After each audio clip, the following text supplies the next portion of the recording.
بس اللہ تعالیٰ سے دعا ہے کہ اللہ پاک ہمیں اپنی اطاعت اور محمد و آل محمد کے رشتے کا تقریب پر چلنے کی توفیق عطا فرمائے.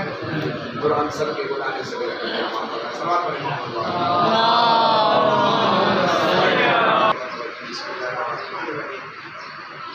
الحمدللہ رب العالمین والصلاة والسلام علی اشرف الانبیاء والمرسلین ابی القاسم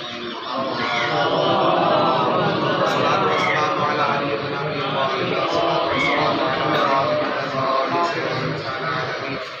الصلاة والسلام على حسن بن علي الصلاة والسلام على حسين بن علي الصلاة والسلام على علي بن حسين زين العابدين الصلاة والسلام على محمد بن علي الصلاة والسلام على جعفر بن محمد الصلاة والسلام على موسى بن جعفر الصلاة والسلام على علي بن ابي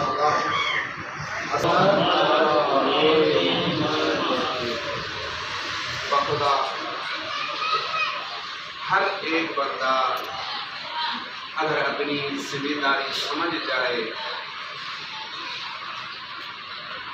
اور یہ سمجھے کہ محمد و آل محمد کو اللہ نے ایسے نہیں بھیجا تھا،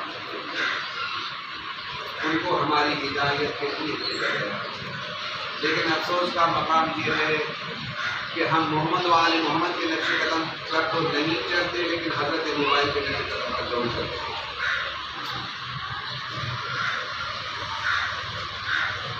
بار بار میں اس وجہ سے معذرت بھی چاہتا ہوں کیونکہ بات کریں نکل جاتی ہے. میں نہیں چاہتا کسی مومن کی دل آزاری ہو، لیکن کیا کریں، حق پہنچانا بھی ہم پر فرض ہے. کیونکہ قرآن میں بھی یہی ہے قولوا قولا سدیدا، جو بھی کہنا ہے سچ بول دو. کیونکہ رسول خدا صلی اللہ علیہ وآلہ وسلم سے پہلے 300 بتوں کی پوجا کی جاتی تھی. 3 لاکھ منات ہوتا ہے، 3 بت تھے. اب اتنے بتوں کی پوجا کی جاتی تھی. رسول خدا جیسے ہی آئے تو کمپرومائز کر سکتے تھے ان سے. تعریف ہے نا، میں اپنی طرف سے نہیں کہہ رہا، کمپرومائز کر سکتے تھے. ٹھیک ہے آپ اپنے بتوں کو بھی مانیں، 360 بتوں کو بھی مانیں، ایک میرا بھی مانیں. کمپرومائز ہو سکتی تھی نا، تو پھر جنگ بھی نہ ہوتی، جدال بھی نہ ہوتا، اتنا جھگڑا بھی نہ ہوتا. لیکن رسول خدا نے علل اعلان کہہ دیا نہیں نہیں بھائی، ان 360 کو چھوڑو، ایک کو ہی مانو. یہی تاریخ بتلاتی ہے جو ہم تک آج تک پہنچی ہے کہ رسول خدا نے ان سب کا انکار کیا، ایک کو منوایا کہ یہ سارے جھوٹے ہیں، ایک ہی سچا ہے. اور آپ قرآن پڑھتے ہیں ماشاءاللہ سے، مجھے پتا ہے آپ کے گھروں میں قرآن پڑھا ہوا ہے جو کبھی کھولا ہی نہیں گیا. اس سے قرآن پڑھا ہوا ہے ہمارے گھروں میں. باہوش کو لیتے نہیں کچھ، اس سے سبق بے ہوش کو قرآن کی ہوا دیتے ہیں. جب تندرستی آ جاتی ہے، جب صحت یاب ہوتے ہیں، جب کوئی پریشانی نہیں ہوتی، تو یہ قرآن جو ہمارے گھروں میں پڑا ہوا ہے، الماریوں میں، شوکیس میں، یا سجا ہوا کونے میں پڑا ہے، ہم کھول کر نہیں دیکھتے. اور جب کوئی پریشانی آ گئی، کوئی بیماری ہو گئی، پھر قرآن کو لپٹ جانا ہے. ہر ایک کے گھر جانا ہے اور آپ چیک بھی کریں. میرے گھر میں بھی چیک کریں، آپ اپنے گھر میں بھی چیک کریں. آپ چاہ کے آج ہر ایک یہ سب سے پہلے کام یہ کریں کہ جو قرآن آپ کے گھر میں موجود ہے آپ اس کو کھول کے تو دیکھیں کیا اشر بنا ہوا ہے اللہ کے کلام کا.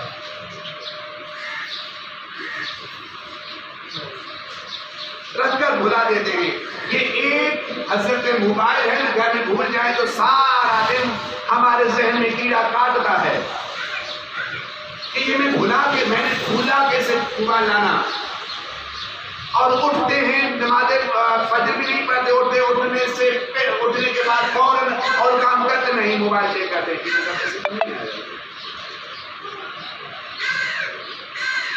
اور پھر دعویٰ کیا ہے، ہم مسلمان ہیں، ہم اطاعت کرتے ہیں خدا کی، ہم نبی کی امت ہیں.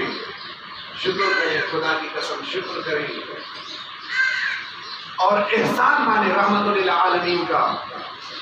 وَإِلَّا جو ہمارا عمل ہے نا، باقی قوم کی طرح جو نبیوں کی قومیں کی امتیں تھی، ہماری شکلیں بھی تبدیل ہو گئی ہوتی.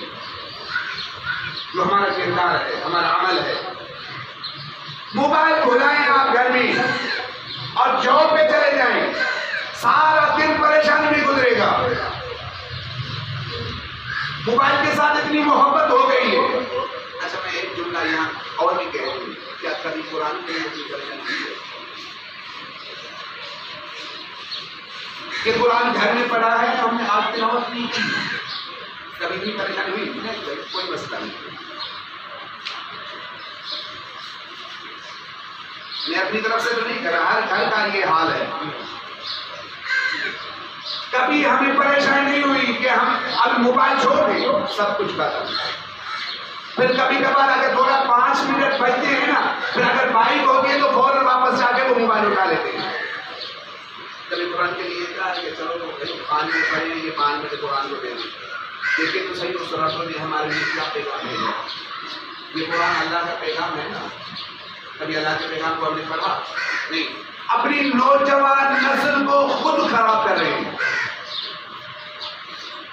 بھائی ابھی 8 مہینے کا بچہ ہوا، ہم ان کے ہاتھ میں موبائل پکڑا لیتے ہیں. دیکھیں